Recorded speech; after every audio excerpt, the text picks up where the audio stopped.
Asetaldehid və propil spirtindən ibarət qarışıqdır. 10 qramdır. Uşaqlar, asetaldehidlə propil spirti, asetaldehid necə yazılır? Neçə karbon var lalə asetaldehiddə?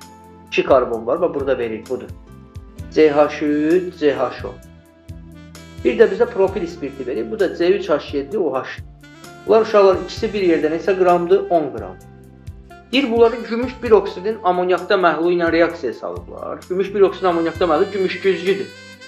Buna uşaqlar aldehid girər, yoxsa spirt girər? Bu reaksiyaya hansı girəcək? Kim deyər? Bu reaksiyaya hansı girər? Aldehid girəcək. Onda mən aldehidi, yəni CH3, CH10-u gümüş güzgü reaksiyasına salır. Biz də bilirik, axı aldehidlər oksidləşəndə nə verir? Turşu. Bir də nə verir uşaqlar? 2 mol nə alınır buradan? 2 mol gümüş.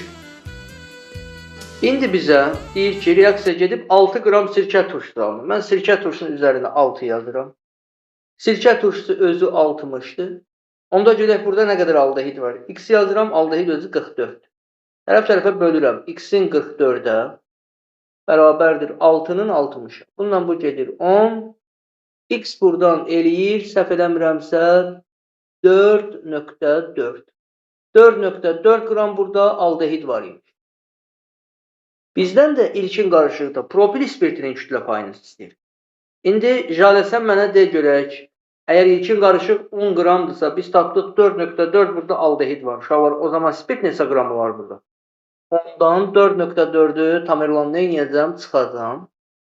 Deməli, uşaqlar 5.6 qram burada spirt var.